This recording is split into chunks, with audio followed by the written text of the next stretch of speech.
Sud Radio, Dany Moreau, Pirate l'Info. Et l'info Sud Radio du jour, bien sûr, ce sont les nouvelles sanctions contre les chômeurs mises en place par le gouvernement et surtout par l'agent de contrôle Manu Pôle emploi. Bonjour, c'est Manu Pôle emploi, votre conseiller chargé de remettre les Gaulois au turbin. Allez, j'appelle une première feignasse, je veux dire un demandeur d'emploi.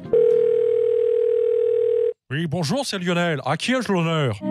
Pardon de vous le dire, monsieur Jospin, c'est Manu Pôle emploi. Je vous propose un job ingrat, sans reconnaissance et appelé à disparaître. Écoutez, il y a longtemps que je ne suis plus prof dans l'éducation nationale. Mais non, vieillard bigleux, il s'agit de reprendre la direction du Parti Socialiste. Le PS? Ah non, merci, je me retire définitivement de cette proposition. Ah oui, tu refuses? Eh ben, t'es radié. Allez, hop, un chômeur de moins. Cécile, quelle est ma prochaine victime? Je veux dire le chômeur suivant. Eh ben, vous avez Jean-Michel Apathy sur la 2. Bonjour, cher éditorialiste, à l'accent chantant. Manu Pôle emploi, un job pour vous. Porte-crachoir à la présidence de la République. Mais non, voyons. J'ai déjà un travail, je suis journaliste à Europe 1. Europe 1, c'est impossible. Tout le monde sait bien qu'Europe 1, ça n'existe plus. Pourquoi pas la 5 ou Antenne 2 tant qu'on y est? Cette situation est totalement ubuesque. Je vous jure que je suis Europe 1. Je peux le prouver avec des bulletins de salaire. J'ai même des mails d'auditeurs.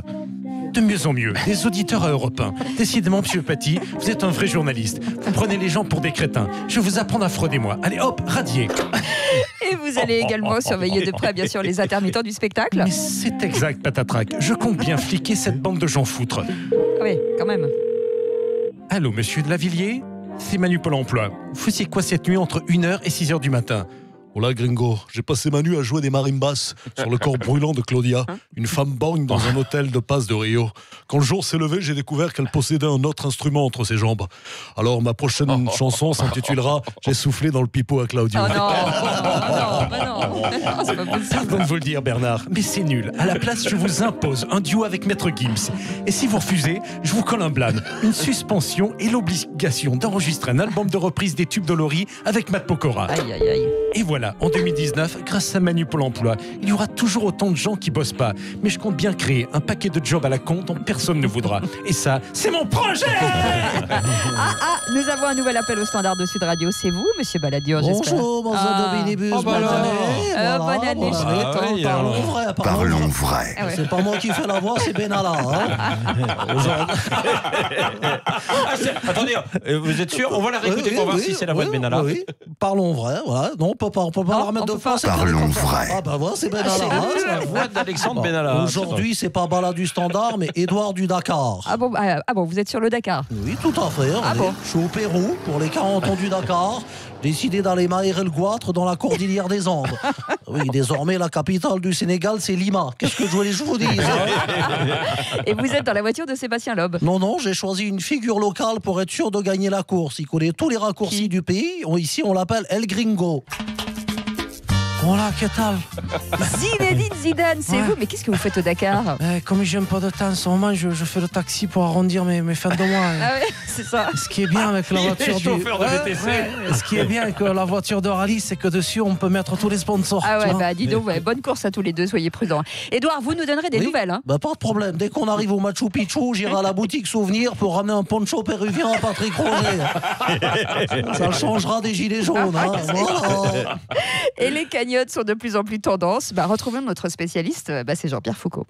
Bonjour à tous, dis donc. c'est Jean-Pierre Foucault. C'est la fête. Bienvenue à la super cagnotte. Vous avez cogné un flic ou vous voulez offrir une burqa à Marlène Schiappa? Oh non. Pensez à la cagnotte citoyenne. C'est encore mieux que l'euro million pour s'en mettre plein les poches. Alors Jean-Pierre, qui sont les 3 gagnants de ce début d'année? Écoutez, après la cagnotte du boxeur, on trouve en 3e position la cagnotte du braqueur. Ah. Bonjour, c'est François Fillon. Ah non. Je vous propose Pénélope pour remplacer Chantal Joanneau. Elle non plus, elle veut pas s'occuper du débat public.